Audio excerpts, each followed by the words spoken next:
The decision was made 300 milliseconds before you felt the impulse to make it. You are not the pilot.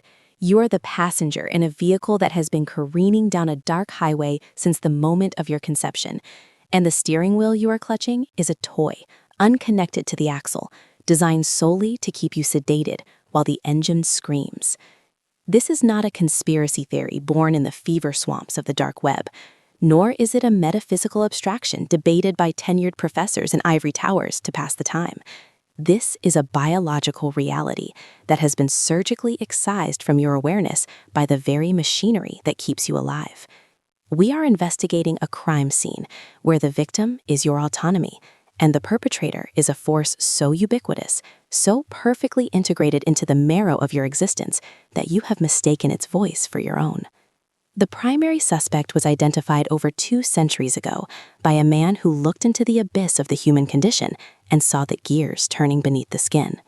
Arthur Schopenhauer did not merely write philosophy, he drafted the autopsy report for free will.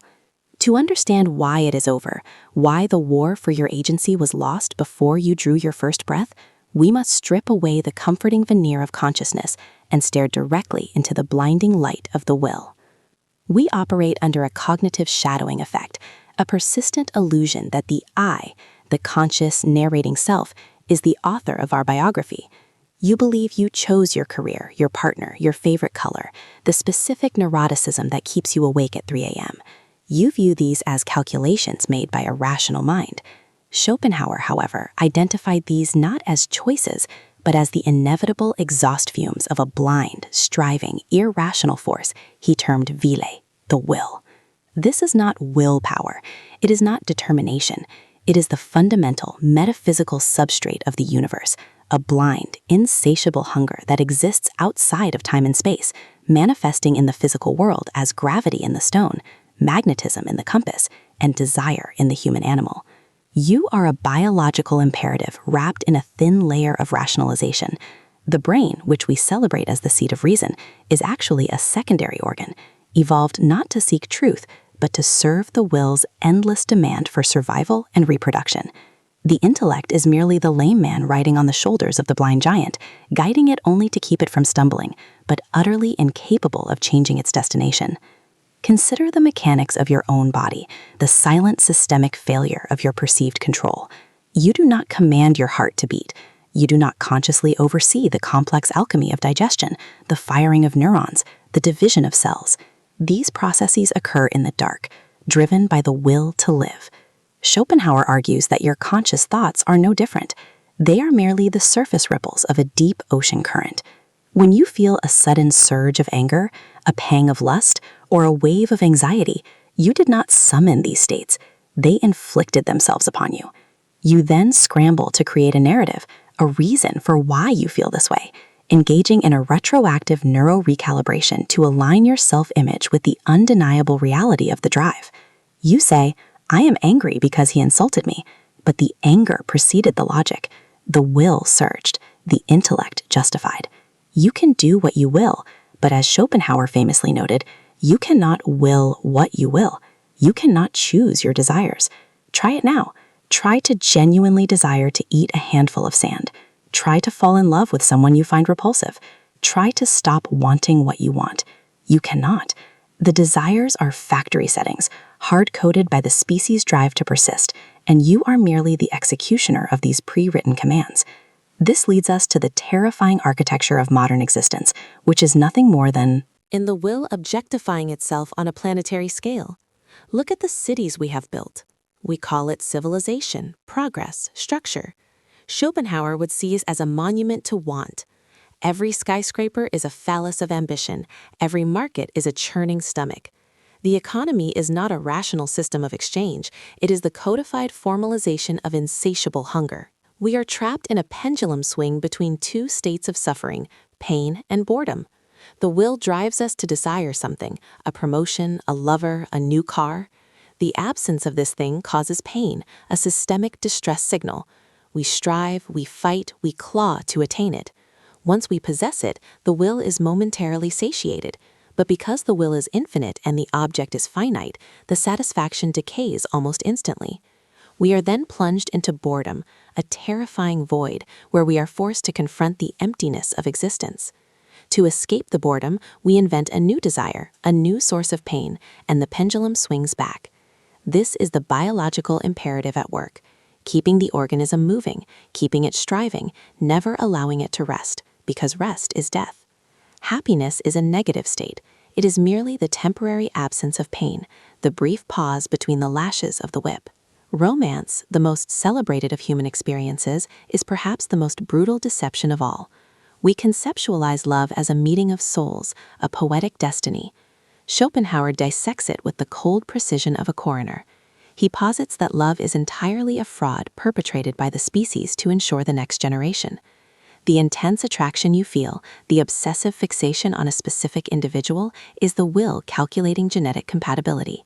It is the genius of the species overriding the intellect of the individual. You might consciously want a partner who is kind, wealthy, and stable, yet you find yourself inexplicably drawn to someone chaotic, volatile, or totally unsuited to your happiness. Why? Because the will has detected a biological complement that will produce a viable offspring. Once the offspring is conceived, the illusion often shatters, the veil drops. You look across the breakfast table and wonder who this stranger is. The cognitive shadowing lifts because its purpose has been served. You were a puppet used to propagate the DNA, and the chemicals flooding your brain were simply the strings. The devastating realization is that your most intimate, personal feelings, the things you believe define your humanity, are generic subroutines running in a fleshy computer. Modern neuroscience has become the unintended prosecutor corroborating Schopenhauer's case. Libet's experiments in the 1980s and subsequent fMRI studies have demonstrated that the motor cortex initiates an action seconds before the subject becomes aware of the decision to act. The brain is preparing to move the finger before you think, "I will move my finger." This suggests that consciousness is not the CEO making decisions. It is the PR department issuing press releases for decisions already made by the underground bureaucracy of the nervous system. We are living in a lag. We are watching a live feed of our lives on a delay, convinced we are directing the action. This neural recalibration is necessary for sanity. If we perceive the truth that we are automatons driven by chemical gradients and evolutionary pressure, the psychological horror would result in immediate systemic failure. The illusion of free will is an evolutionary adaptation, a survival mechanism. We must believe we are free in order to function as slaves to the will. Let us examine the socio-political implications of this redaction of autonomy. If the individual is merely a manifestation of the will, then collective history is the collision of a billion blind forces.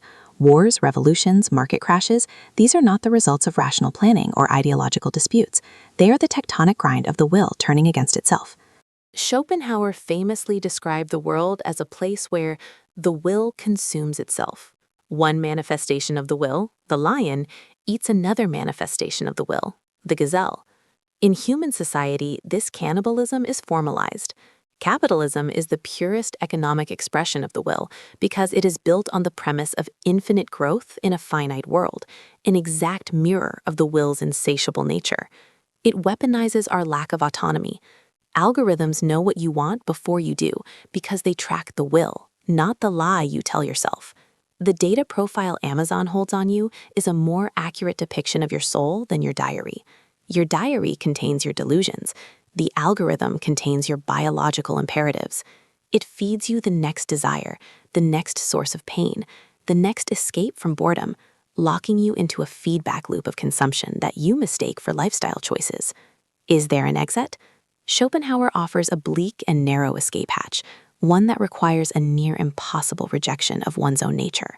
He speaks of the denial of the will to live. This is not suicide. Suicide, he argues, is actually an affirmation of the will, a frantic act of wanting the pain to stop, which is still a desire. The true escape is found in the suspension of desire through aesthetic contemplation or extreme asceticism. When you stand before a great work of art, or gaze at a mountain range, or lose yourself in a symphony, there is a fleeting moment where the I vanishes. You are no longer a striving subject looking at an object of desire. You become a pure, bodiless eye of the world. The wheel of Ision stands still. The pain of wanting ceases. For a few seconds, you are free from the tyranny of the will. But the moment you think, "This is beautiful, I want to own this," the will rushes back in and the peace is shattered. The ascetic saint takes this further, starving the will by refusing every impulse, fasting, maintaining silence, breaking the link between the organism and its drives. But for the modern human, hooked into the dopamine drip of the digital age, this path is nearly inaccessible. We have built a world designed to maximize the will's grip on us. The terrifying clinical reality is that you are likely incapable of this negation. The systemic failure is total. To revolt against the will is to revolt against your own biology, your own brain chemistry, the very structure of your existence. You are a machine built to want, and you are trying to use the machine's own software to uninstall its operating system. It is a paradox. Even the desire to be free of the will is a manifestation of the will, a desire for a better state of being. You are trapped in a hall of mirrors. The you that wants to be free is just another mask worn by the force that enslaves you. Look at your life through this lens and the narrative collapses. The achievements you take pride in, the result of a high-energy drive you didn't choose. The failures you feel shame for, the result of deficits in the machine you didn't build. The morality you cling to, a social contract evolved to prevent the will of the individual from destroying the will of the species. We are adrift in a universe that is not hostile, but indifferent, a churning, blind energy that creates and destroys with equal lack of concern. We are the eyes of the world, through which the will observes itself, but we have no hands on the controls. Acceptance of this reality is the ultimate noir. It is the coldest, hardest pill to swallow. It requires a death of the ego, a realization that the self is a cognitive shadow, a ghost story the brain tells itself to make sense of the carnage. But in this devastation, there is a strange, clinical piece. If you are not the author, you are not responsible for the plot holes. If you are not the pilot, you need not panic when the plane turbulence hits. You can watch the tragedy of your own life with the detached curiosity of a scientist observing a species. Men. You can see the anger rise and say, there is the will. You can feel the desire pull and say, there is the drive. You stop identifying with the machinery. You become the witness. This is the only sliver of autonomy left to you, the capacity to turn the lights on in the prison cell. You cannot leave the cell. The door is locked from the outside, and the bars are made of your own neurons. But you can stop pretending it's a palace. You can stop fighting the walls. It is over. The struggle for control is a delusion. The silence of the universe is not empty. It is full of the roaring of a blind, hungry God. And you are just a mouth it grew to scream with. Recognizing this is the end of hope, yes, but it is also the end of the lie. And in a world built entirely on the deception of agency, the truth, however cold, is the only thing that is real. The neural recalibration is complete. The system has been diagnosed. You are now free to watch the machine run.